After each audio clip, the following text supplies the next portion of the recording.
I started meditating with the belief that it would help me heal my chronic illnesses. But it was only after I fixed my mindset that I was able to heal from over 40 different health symptoms.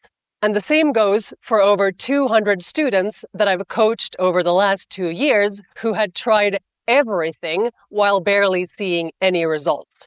So in this video, I'm going to show you the crucial ingredient to healing that meditation or your current practice lacks. I'll also show you why you're anxious and stuck and what to do instead so that you finally experience sweet relief from the pain and the despair that is eating you up from the inside. And if you're sick and have a problem that you haven't been able to solve yet, then I have something for you. I'm going to choose 3 lucky people and offer them some guidance so that they can heal and change faster. So if you want a chance at that, then all you have to do is click the link below this video, enter your details, and fill out a short form about yourself. I was diagnosed with trauma in 2018, at which point I was extremely anxious. I was also covered in eczema from head to toe, and a year later, I learned how to meditate, thinking that it would be the magic bullet. I meditated like a machine, at least an hour, if not 2 per day. But my health actually kept getting worse. My eyes were swollen shut half the time, and I beat myself up for failing while I scratched my skin until it bled. But then one day, I finally asked, how can you expect to heal and feel better when you feel like shit all day long? It makes no logical sense, which brings me to the question that is probably on your mind. So what's the deal? Is meditation or whatever healing protocol I'm using actually the problem? Not at all. Meditation is great, but I only felt peace while I was sitting in meditation. You see, when you meditate, you calm down your body and your mind while you're observing your thoughts without judgment. That's the reason why it feels so good during the practice and straight after. But then you open your eyes and go back to being miserable. And you spend the next 15 hours dragging your past experiences into the future while your mind is flooded by the same thoughts and the same anxious emotions. And therefore, you haven't really caused a lasting effect yet. So how do you change your current reality? Well, next, I'll show you the 5 steps that will help you heal your chronic illness. And the first step is the least obvious of them all. It might actually surprise you. I used to wake up every morning and run through a mental checklist. Do I have any new symptoms? How bad is my back pain? And is this nightmare ever going to end? I would talk about my symptoms with anyone willing to listen, and every decision I made was about avoiding triggers, gluten, dairy, and even petting a dog. But the thing is, your body responds to what you focus on. In other words, your thoughts create your reality. They cause an effect. And that's why you have way more power over your current situation than you actually think you do.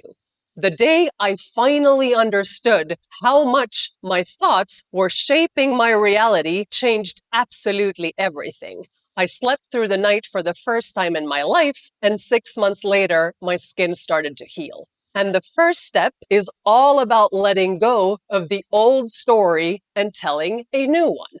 Also out loud, but especially inside your head. Now, as you try to do this, you'll probably notice a loud voice in your mind yelling things like, that's never going to work. You're going to be sick for the rest of your life. This is ridiculous. Get your shit together. Why bother? I'm going backwards. Sound familiar? That was my experience too. And that voice is what we call the ego. The part of you that desperately wants to keep things the same, even when the same isn't working. Freud coined the term in the 1920s, and it's become a cornerstone of modern psychology. And here's what I wish someone had told me 20 years ago. There are 2 very different voices inside your mind. One is the right-minded voice, kind, gentle, and loving. It reminds you of all the good things in your life, and it gives you hope and tells you exactly what to do to move forward. You know that feeling. It's like puppies, warm hugs, eating buttered popcorn in the bathtub, or sitting by the fire with friends. All your best ideas and your happiest moments happen when you're tuned into that loving voice. But then there's the other wrong minded voice, the ego. It's judgmental, negative, and harsh. It pushes your buttons, points out everything that's wrong with you, and even turns on the people you care about the most. And here's a quick warning. This has nothing to do with being egotistical. The ego goes much deeper than that. And most of us don't even realize when it's running the show. The tricky part is this. The ego doesn't always sound the same. It changes identity depending on the situation, which makes it hard to spot. But there is a giveaway. The ego always makes you feel worse. Sometimes it's anxious, sometimes it's guilty, sometimes it's plain hopeless, but the effect is always the same. You feel bad. So here's a simple rule of thumb. If your thoughts are making you feel anxious, tense, or worried, then that's the ego talking. Don't beat yourself up for it. Everyone falls into its trap. The key is to start noticing when that happens. The more you catch it, the easier it gets to switch over to that kinder, loving voice that's always there in the background and always waiting for you to tune into it. Moving on to step number 3, and it's something I recommend that you do every single morning before you do anything else. This one habit has transformed my health, my relationships, and even my business. And no, I'm not talking about meditation, though I still do that too. What I am talking about is this. Set an intention for your day. Here's how I do it. As soon as I wake up, I don't get out of bed before I've decided in my mind what my intention for the day is going to be. It takes less than 10 seconds. It could be something as simple as, today I want to listen to my guidance, or I'm going to check in with myself 5 times during the day to make sure that I'm not spiraling into old patterns. This is a game changer. You're choosing what you focus on instead of just allowing the ego to take charge. And you already know that it will pull your attention to everything that's annoying or scary or just plain wrong. Think of your intention like a lighthouse. It lights up your path and guides you in the direction you actually want to go. That's how I stay on track. Try it for yourself. Spend 1 week without setting an intention and notice how you stumble through your days. You'll react to whatever comes up like a headless chicken while you also stay stuck in old habits. Then, for the following week, set a clear intention every morning before you get out of bed and see what happens. It's a dramatically different experience if you do it right. And yes, you'll probably forget your intention most days at first. That's completely normal. But you have to break that old pattern of just being on autopilot. Let me make this even clearer. Right now, I've set an intention for this video to walk you through the 5 steps to heal from chronic illness in a clear, visual way. And I'm sticking to it step by step, just as you're seeing on the screen. That's one way of being intentional. It works because it's clear. And the more systems you put in place to remind yourself of your intention, the easier it is to stick to your plan. So, choose your intention and remind yourself of it as often as you can. Which brings us to step number 4, the part of the healing process that most people never even think about. Let me tell you a quick story to show you what that blind spot looked like in my own life. In 2019, I had already spent more than 35 years listening to one expert after another telling me that I was going to be sick for the rest of my life. That was all I knew. They said, just live with it, which is why it became a self-fulfilling prophecy for me. I expected the worst to happen, and then I was upset when it did. I also repeated the same old story, physically, mentally, and emotionally, which reinforced those old negative ideas about what my future would look like. But here's the part that you're not conscious of yet. Most people don't understand what the ego is, what it sounds like, and that they're mostly listening to its voice, which is exactly what I showed you in step 2. And therefore, they believe that it's telling you the ultimate truth. But thoughts are not true. And the narrative they're weaving together is just a shitty story. So if you really want to heal and change, then your intention for the day has to be backed up and directly followed by you taking action. Mind you, not just any kind of action, which I'll get to in a moment. Now, you might be thinking, duh, is that all you've got? Well, first of all, no, I've got way more. But that's not the point. The point is that that question, is that all you've got, is coming from the ego. And if that's what you choose to listen to, then you're screwed.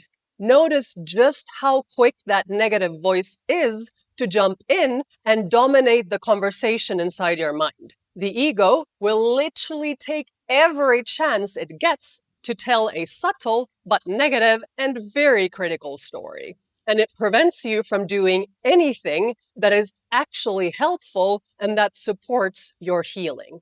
People like to stay busy and do things, which makes sense because we're trained human doers and we're way less focused on human being. So people think that healing is all about fixing or doing something about it. But that's not it. That, my friend, is a blind spot, which you won't even notice if you listen to the ego. And when you listen to the ego, then you won't take action in line with your intention either. And you're probably going to be doing all the wrong things, which is why you never heal. That's why you stay anxious and stuck. And maybe you even blame it on somebody else, like your mom or your spouse or yourself. That's what I did for many years.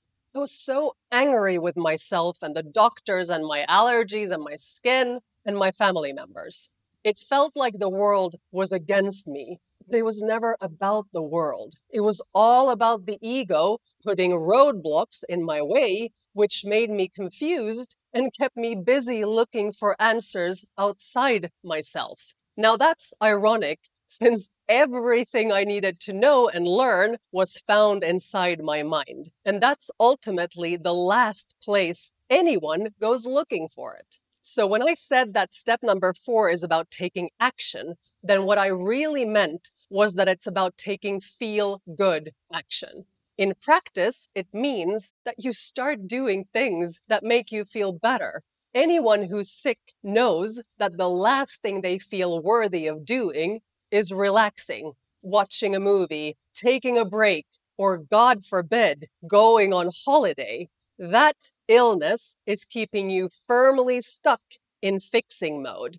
And that fixing mode is just another way of saying that you're staring at your problem, the disease, the symptom, or the relationship that isn't working, which blocks out any possibility of healing it. Nothing will change as long as you keep doing that. And everything changes when you take feel-good action, which is the crucial ingredient to healing. Now, step number 5 is about something that most people never get taught. And it has to do with how you work with your emotions in a way that actually helps you heal. This isn't just about feeling your feelings. It's about becoming a detective in your own life, getting curious about what you're feeling and why, so that you can actually move through those emotions instead of getting stuck in them. Think of your emotions like the warning lights on your car's dashboard. When one lights up, it's not there to ruin your day, and instead, it's there to tell you that something needs your attention.